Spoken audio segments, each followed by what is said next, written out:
Olá pessoal, vocês sabem o que é isomeria ótica? Vocês sabem por que certos objetos produzem imagens iguais a si no espelho plano, enquanto que outros objetos produzem imagens diferentes? Bom, é sobre esse assunto que nós vamos tratar nessa videoaula. Vamos lá, pessoal! Desta maneira, em isomeria ótica, nós vamos estudar as imagens e se elas possuem plano de simetria ou não, a relação da isomeria ótica com a assimetria molecular. Vamos estudar também a luz polarizada e como que ela ajuda na determinação dos isômeros óticos e o que é uma mistura racêmica. Imagens e plano de simetria. Se eu colocar uma esfera, poderia ser também um cubo, frente a um espelho plano, a imagem do espelho, ela será idêntica à imagem da esfera. Isso acontece porque a esfera possui um plano de simetria. Bom, aqui eu estou cortando a esfera na vertical. Eu poderia cortar na horizontal também, mas cortando na vertical, eu posso observar que o lado esquerdo é idêntico ao lado direito. Portanto, a esfera possui um plano de simetria. Diferente da mão, poderia ser o pé também. Então, se eu colocar a mão frente a um espelho plano, a imagem produzida será diferente, né? Do objeto, será diferente da mão, porque se eu fizer um corte na vertical, eu posso observar então que o lado esquerdo da mão é diferente do lado direito. Portanto, eu digo que a mão não possui plano de simetria. A imagem observada do objeto no espelho, ela é chamada de imagem especular. A imagem especular pode ser idêntica ou a imagem especular pode ser diferente. Depende se o objeto possui ou não plano de simetria.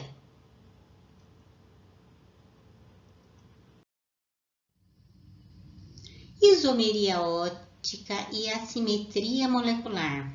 Vamos ver um exemplo aqui de uma molécula que possui isomeria ótica.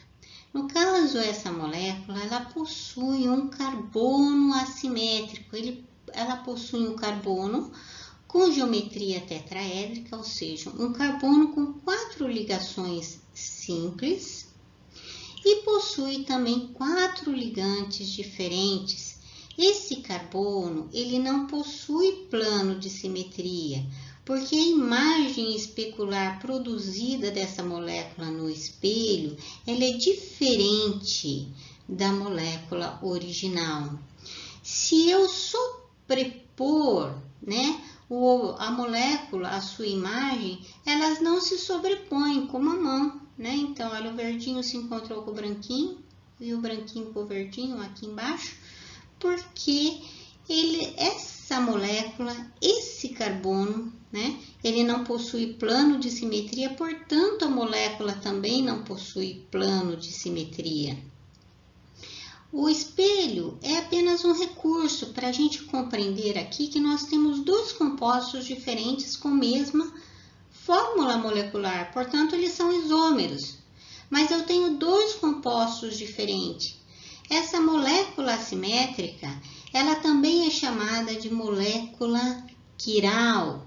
E os isômeros óticos, né? Eu tenho duas moléculas diferentes, ela e sua imagem. Então, são dois isômeros óticos, são chamados de enantiômeros ou enantiomorfos.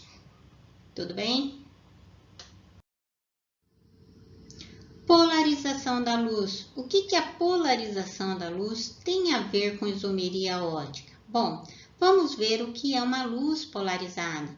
A luz que nós conhecemos no nosso dia a dia, na nossa casa, é uma luz não polarizada, porque o feixe luminoso ele é disperso, ele é espalhado em vários planos.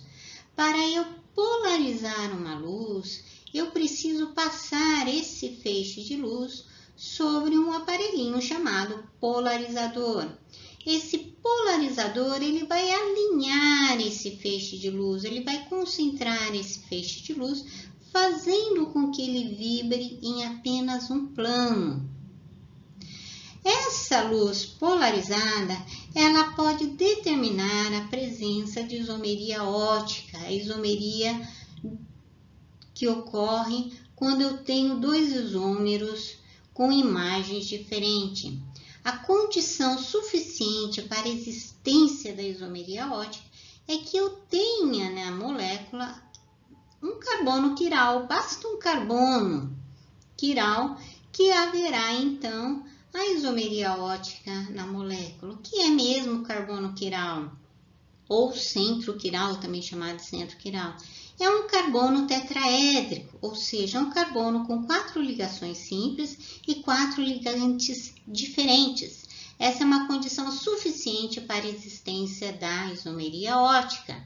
A luz polarizada, então, sobre um dos isômeros, ela vai ser desviada no sentido anti-horário.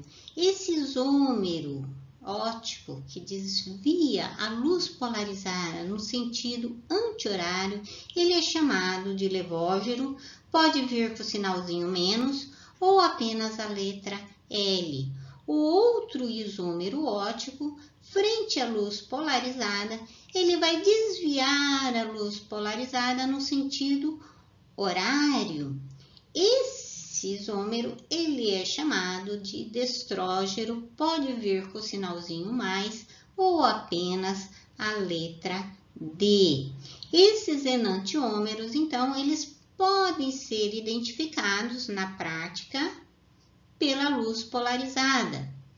E pela fórmula estrutural, então, para eu saber se existe isomeria ótica na molécula, eu vou procurar um carbono tetraédrico, ou seja, um carbono com 4 ligações simples e 4 ligantes diferentes.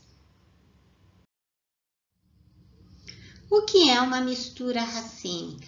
Mistura racêmica é quando eu tenho quantidades iguais dos dois enantiômeros, ou seja, eu tenho na mistura quantidades iguais do isômero levógeno e destrógeno.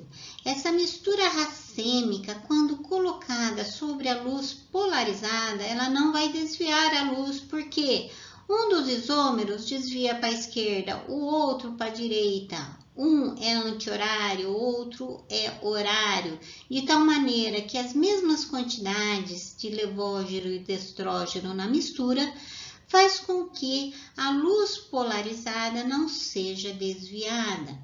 Exemplos de compostos que possuem isomeria ótica é o ácido lático, onde eu tenho aqui um carbono quiral, que é a condição suficiente. Então, esse carbono aqui com asterisco tem um ligante CH3, outro ligante OH, outro ligante C-OH e o outro que eu não estou vendo é o hidrogênio, né? Porque essa fórmula é bound line.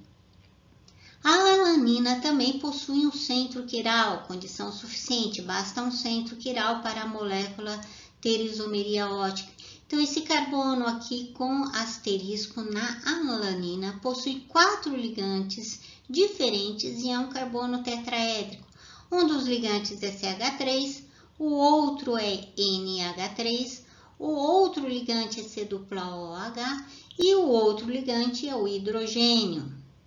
O butandoisol também possui isomeria ótica porque tem um carbono quiral, tem um centro quiral aqui, que é esse carbono com asterisco. Um dos ligantes dele é o CH3, o outro ligante é o OH, o outro ligante dele é CH2CH3 e o quarto ligante é o hidrogênio, né, que está sendo omitido aqui na bound line. Tudo bem? Desta maneira, nós terminamos, então, os conceitos fundamentais sobre isomeria ótica. Agradeço a participação de todos. Até mais, pessoal!